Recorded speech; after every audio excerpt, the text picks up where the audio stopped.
M2 unit 2 higher order differential equation. So యూనిట్లో మనకు ఉన్నటువంటి టాపిక్ వచ్చేసి f of D into y is equal to e power a x. Second method f of D into y is equal to sine b x or cos bx.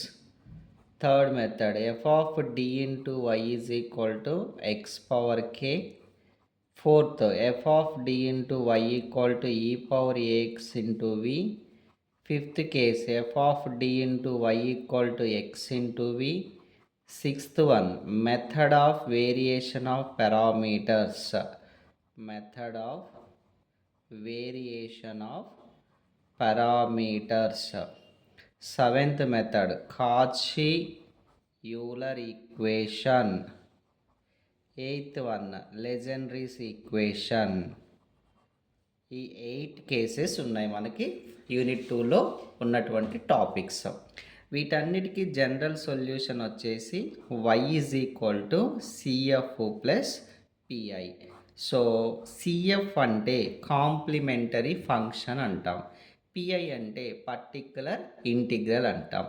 ఈ 8 మెథడ్స్కి సిఎఫ్కి కనుక్కోవడానికి ఒకటే procedure follow అవుతాము. అంటే అన్ని మెథడ్స్కి ఈ సిఎఫ్ కనుక్కునేటువంటి ప్రాసెస్ సేమ్ ఉంటుంది, బట్ పర్టిక్యులర్ ఇంటిగ్రల్ మాత్రం వేరువేరుగా ఉంటుంది. చూడండి ఇక్కడ F of D into Y, F of D into Y, F of D into Y. కాబట్టి ఎల్హెచ్ఎస్ సైడ్ అన్నీ సేమ్ ఉన్నాయి కాబట్టి ఒకే మెథడ్ని ఫాలో అవ్వాలి. దాని నుంచి మనం సిఎఫ్ అనేది క్యాలిక్యులేట్ చేయొచ్చు. ఇక ఆర్హెచ్ఎస్ సైడ్ ఉన్నది అన్నీ సేమ్గా లేవు, ఒక్కొక్క మెథడ్కి ఒక్కొక్కలా ఉంది కాబట్టి ఈ పిఏ యొక్క ప్రొసీజర్ మెథడ్కి మారిపోతూ ఉంటుంది.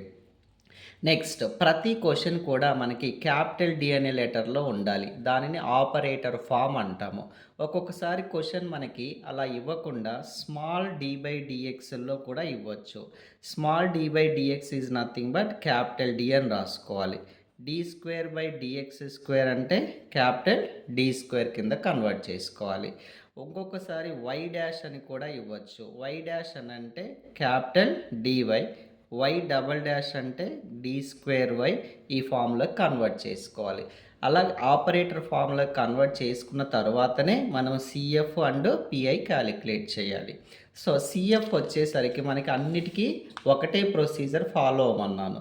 ఆ వచ్చేటువంటి రూల్స్ కూడా ఎలా వస్తాయంటే, ఫస్ట్ కేసులో రూట్స్ ఆర్ రియల్ అండ్ డిఫరెంట్గా వచ్చాయనుకోండి, అప్పుడు మనం వాడవలసినటువంటి C F formula C1 e to the power ax plus C2 e to the power bx plus and so on. Second కేసులో roots are real and same roots వచ్చినట్లయితే C F formula C1 plus C2x plus C3x square and so on e power a x. Third case roots are real and imaginary values వస్తే వాడవలసినటువంటి C F formula e power a x into C1 cos b x plus C2 sine bx. For example ఆ F of D function నుంచి మీకు roots D values వచ్చేసి దాన్ని మన auxiliary equation ఎమ్ముల్లోకి మారుస్తాము roots కనుక్కోవాలంటే. అప్పుడు మనకు వచ్చిన వాల్యూస్ 2, 3 వచ్చాయనుకోండి. ఇవి రెండు కూడా మనకి డిఫరెంట్ వాల్యూస్ కాబట్టి దీన్ని సెలెక్ట్ చేసుకొని ఇక్కడ ఉన్నటువంటి ఏ ప్లేస్లో ఫస్ట్ నెంబర్స్ రాయాలి plus C2 e to the power ఆ బి ప్లేస్లో మనకు ఉన్నటువంటి సెకండ్ నెంబర్ రాయాలి. అది జనరల్ సొల్యూషన్ ఫర్ సిఎఫ్ అవుతుంది. ఒకవేళ మనకి ఎం వాల్యూస్ 2, 2 వచ్చాయి అనుకోండి, అప్పుడు ఈ రెండు వాల్యూస్ కూడా మనకి సేమ్ నెంబర్స్ అయినప్పుడు దీన్ని సెలెక్ట్ చేసుకోవాలి.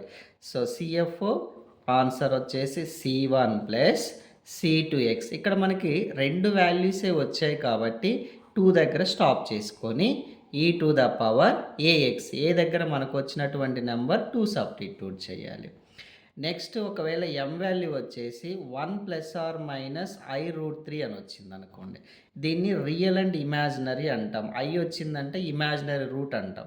అప్పుడు ఈ రియల్ నెంబర్ని ఏ తోటి, ఇమాజినరీ నెంబర్ని బితో ఇండికేట్ చేసి సిఎఫ్ ఈజ్ ఈక్వల్ టు ఈ టు ద పవర్ ఏ ప్లేస్లో 1 రాసుకోవాలి, బి ఉన్న దగ్గరల్లా √3 సబ్స్టిట్యూట్ చేయాలి. √3x plus c2 sin √3x. ఇలా జనరల్ సొల్యూషన్ ఫర్ సిఎఫ్ రాస్తారు. ఇది ఎఫ్ ఆఫ్ డి ఫంక్షన్ ఉపయోగించుకొని 8 మెథడ్స్కి కూడాను ఈ వచ్చేటువంటి ఆన్సర్కి ఒకటే ప్రొసీజర్ ఫాలో అవుతాం. ఆ వచ్చే ఆన్సర్ కూడా ఈ మూడిట్లో నుంచే ఏదో ఒక ఆన్సర్ పాసిబుల్ అవుతుంది.